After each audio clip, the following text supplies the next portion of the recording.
शक्तीमधनं कार्यक्रमात तुम्ही आता एकंदरीत आयोजन केलेलं आहे. शक्ती कायद्या संदर्भात सुद्धा राज्य सरकार आग्रही भूमिका घेताना पाहायला मिळतं. काय प्रतिक्रिया आहे तुमची? आज राज्य महिला आयोग आणि राष्ट्रीय महिला आयोगाच्या माध्यमातून मुंबईमध्ये देशभरातल्या महिला आयोगांचं 2 दिवसीय संमेलन शक्ती संवाद आयोजित करण्यात आला.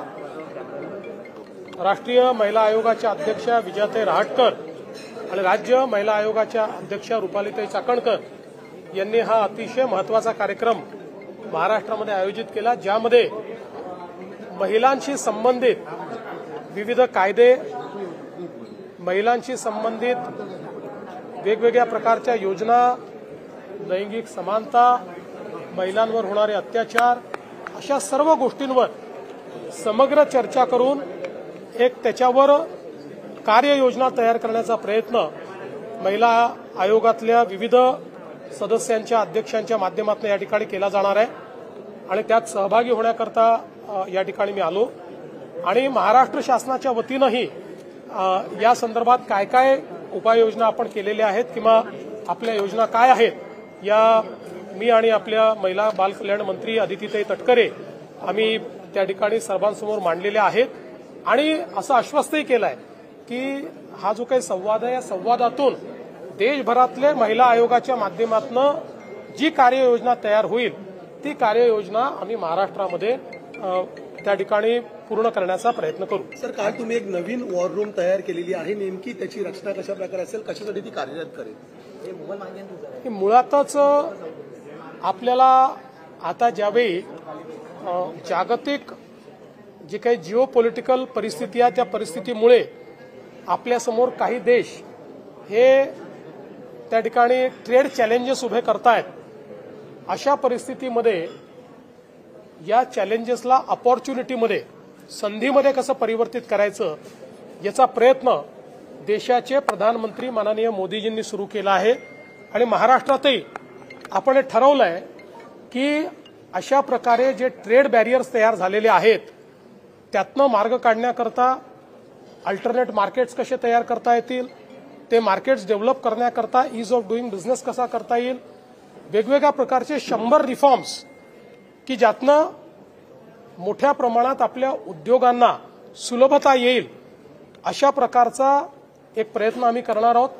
त्याकरता आमचा जो मित्र आहे त्या मित्राच्या अंतर्गत आम्ही एक समिती देखील तयार केलेली आहे आणि दर महिन्याला एक याची आम्ही वॉर रूम तयार केलेली आहे, जी वॉर रूम किती रिफॉर्म्स आम्ही केले त्या रिफॉर्म्सचा आढावा हा दर महिन्याला घेणार आहे. सर, मुंबई असेल किंवा मग राज्यात असेल मोठ्या प्रमाणात आपल्याला पाऊस होताना पाहायला मिळालेला आहे. पाऊस मोठा झाला त्यामुळे अनेक ठिकाणी आपल्याला खड्ड्यांचं साम्राज्य दिसतं आहे.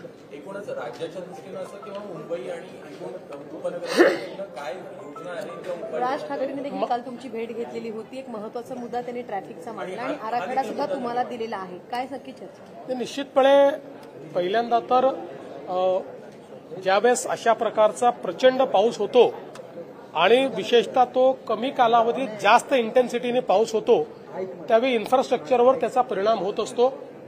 कारण इन्फ्रास्ट्रक्चर तयार करताना आपण नॉर्मल प्लस 10% अशा कंडिशनला ते डिझाईन केलेलं असतं, पण ज्यावेळेस त्याची इंटेन्सिटी 2 पट 3 पट असते त्यावेळी त्याचा काही ना काही परिणाम इन्फ्रास्ट्रक्चरवर होतो.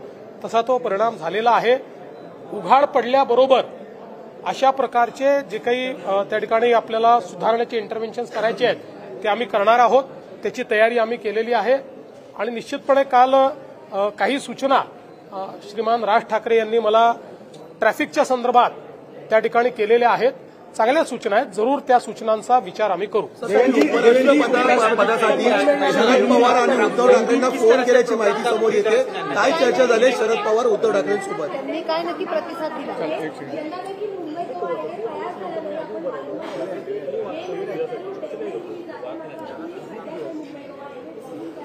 मला असं वाटतं की हे खरं आहे की अजूनही मुंबई गोवा हायवेवर काही चॅलेंजेस आहेत, पण बहुतांश हायवे हा तयार झालेला आहे. एक पॅच मात्र त्याच्यातला हा अजूनही लोकांना त्रास देतो आहे. मला अपेक्षा आहे की तोही लवकर पूर्ण होईल आणि त्यानंतर मुंबई गोवा हायवेचे जे प्रॉब्लेम्स आहेत ते या ठिकाणी निश्चितपणे सॉल्व्ह होतील. उपराष्ट्रपती पदाच्या निवडणुकीच्या निमित्ताने मी सन्माननीय उद्धव ठाकरेजी आणि सन्माननीय शरद पवारजी या दोघांनाही फोन केला होता आणि मी त्यांना विनंती केली की उपराष्ट्रपती पदाचे उमेदवार CP राधाकृष्णनजी हे महाराष्ट्राचे मुंबईचे मतदार आहेत, आपले राज्यपाल आहेत. त्यामुळे महाराष्ट्राच्या एका मतदाराला तुमच्या दोन्ही पक्षांनी त्या ठिकाणी समर्थन द्यावं अशा प्रकारची विनंती मी त्यांना केली. त्यांनी मला बोलताना उद्धवजींनी सांगितलं की आम्ही सगळ्यांची चर्चा करू. शरद पवार साहेबांनी सांगितलं की विरोधी पक्षांनी उमेदवार उभा करण्याचा निर्णय केलेला आहे, त्यामुळे आम्हाला त्यांच्यासोबत जावं लागेल. पण एक कर्तव्य म्हणून आणि या राज्यातला एक मतदार हा उम्मीदवार है म्हणून मैं त्यांना फोन केला. उपराष्ट्रपति पद के चुनाव को लेकर के आपने चर्चा की, फोन किया शरद पवार और उद्धव ठाकरे को, क्या बात हुई और क्या? देखिए, मैंने सम्मानीय श्री उद्धव ठाकरे जी और सम्मानीय श्री शरद पवार जी को फोन किया था और मैंने उनसे निवेदन किया था कि महाराष्ट्र के राज्यपाल जो मुंबई के वोटर है उनको उपराष्ट्रपति पद का उम्मीदवार तैयार किया गया है या उनको बनाया गया है. उपराष्ट्रपति पद का जो चुनाव होता है ये एक प्रकार से नॉन पार्टीशन माना जाता है क्योंकि इस चुनाव में कोई व्हीप नहीं होता.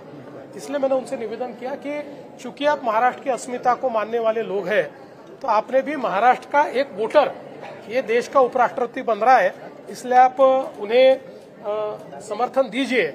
इस प्रकार का मैंने उनसे निवेदन किया था. मुझे उद्धव जी ने कहा कि हम सबसे चर्चा करके फिर निर्णय करेंगे और शरद पवार जी ने कहा कि चूंकि सारा अपोजिशन साथ में आकर एक कैंडिडेट खड़ा कर रहा है तो हमको उनके साथ जाना पड़ेगा. अंतर्राष्ट्रीय स्तर पर जिस तरीके की परिस्थिति बनी हुई है उसको लेकर के कल महाराष्ट्र सरकार ने एक महत्वपूर्ण बैठक की, वॉर रूम तैयार किया ताकि एक नया मार्केट खोजा जा सके ऐसी परिस्थिति के लिए.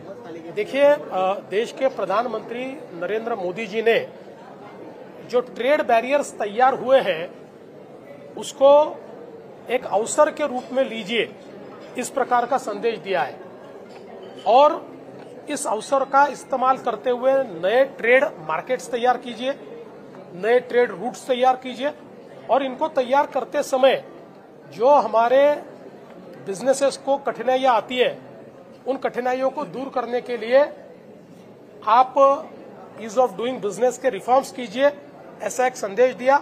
जिसके चलते हमने हमारी महाराष्ट्र की जो मित्रा हमारी स्टेट इंस्टीट्यूट ऑफ ट्रांसफॉर्मेशन है उसके साथ में एक कमेटी तैयार की है. जो कमेटी अल्टरनेट मार्केट्स क्या हो सकते हैं, टैरिफ से बचने के लिए हम लोग ईज ऑफ डूइंग बिजनेस कैसा ला सकते हैं, इसके ऊपर काम करना शुरू किया है और इसको फोकस रूप से करने के लिए मैंने वॉर रूम तैयार की है जो हर महीने इन रिफॉर्म्स को ट्रैक करेगी, कितने रिफॉर्म्स हुए इसका विचार करेगी और उसको लागू किया गया है या नहीं किया गया है इसके ऊपर ध्यान देगी. एक ट्रैफिक कितनी बड़ी समस्या है खासकर मुंबई और महाराष्ट्र के लिए, क्योंकि पिछले 3 दिनों से ट्रैफिक काफी ज्यादा है और राज ठाकरे ने भी कल प्रेस कॉन्फ्रेंस करके कहा कि आपको कुछ. देखिए, मुझे राज ठाकरे मिले थे, उन्होंने ट्रैफिक के बारे में कुछ सूचनाएं मुझे दी है और मैं स्वागत करता हूं. कोई भी अगर अच्छी सूचनाएं देता है तो हम उसको लागू करने का प्रयास करेंगे.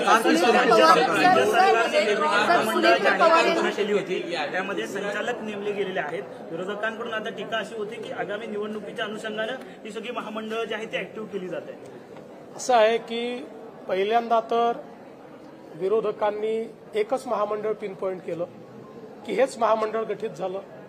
याचं कारण काय आहे? त्यांच्या डोक्यात जातीवाद होता ना. त्यांना जनतेशी घेणं देणं नाही आहे, जनतेच्या कामाशी घेणं देणं नाही आहे.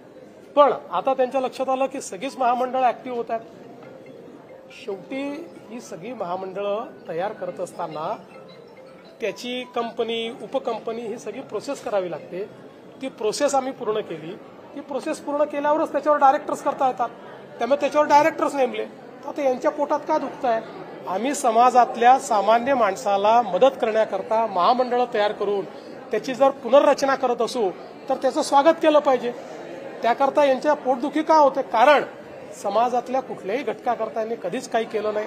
आपल्याला माहिती आहे अण्णासाहेब पाटील आर्थिक विकास महामंडळ गुंडाळून ठेवलं होतं. आज ते महामंडळ मी आणि माझ्यानंतर एकनाथ शिंदेंनी त्याला ज्या प्रकारे बळ दिलं, आज मराठा समाजामध्ये 1.5 लाख उद्योजक आम्ही तयार करू शकलो. आज ओबीसी महामंडळाची पुनर्रचना केली, आम्ही महाज्योतीची पुनर्रचना केली, महाज्योती तयार केलं. आज वेगवेगळ्या समाजाची महामंडळ आम्ही तयार केली, त्यातनं उद्योजक तयार होत आहेत. यांच्या पोटात का दुखत आहे? महाराष्ट्र में शक्ति कानून को लेकर कार्यक्रमात काफी हजेरी कुछ लावली सामने म्हणून सुनेत्रा पवार यांनी आरक्षच्या कार्यक्रमात हजेरी लावली म्हणून त्यांच्यावरती टीका होते की प्रेक्षर आहे म्हणून युतीमध्ये असत असताना त्यांना अशा प्रकारे. मला असं वाटतं त्याचं उत्तर त्यांनीच दिलेलं आहे. आणि पहिल्यांदा तर RSS काय बँड ऑर्गनायझेशन आहे? मी स्वतः राष्ट्रीय स्वयंसेवक संघाचा स्वयंसेवक आहे, मला अभिमान आहे स्वयंसेवक असण्याचा.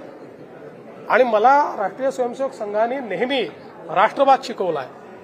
मला नेहमी समाजातल्या प्रत्येक व्यक्तीला सोबत घेऊन आपल्याला देशाचं कल्याण करायचं हे शिकवलेलं आहे. त्यामुळे समजा कोणी राष्ट्रीय स्वयंसेवक संघाच्या एखाद्या कार्यक्रमात गेलं तर त्याच्याकरता एवढा आकांडतांडव करण्याची आवश्यकता काय आहे? महाराष्ट्र में जिस तरीके से त्यांनी काल मड्यावरती धाड टाकलेली आहे. पृथ्वीराज चव्हाण आरोप झालेले होते, त्या संदर्भात अतुल बाबा भोसले यांनी पत्रकार परिषद घेतलेली आहे. त्याच्यापुढे नेमकी काय भूमिका असणार आहे? त्यांच्या घरातले काही लोकांचे 15 सदस्य अतुल बाबा भोसलेंनी या ठिकाणी जे सत्य समोर आणलेलं आहे त्यातनं खरे वोट चोर कोण आहेत हे आता स्पष्ट झालेलं आहे.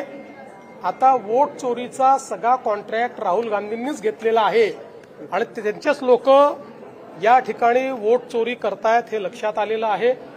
आणि मला असं वाटतं की आता याचं उत्तर राहुल गांधींनी दिलं पाहिजे. पृथ्वीराज चौहान के एक सेकंड पृथ्वीराज चौहान जी के बारे में विधायक अतुल बाबा भोसले जी ने जो साक्ष्य हमारे सामने लाए हैं, जो एविडेंस हमारे सामने लाए हैं, वो बहुत गंभीर है.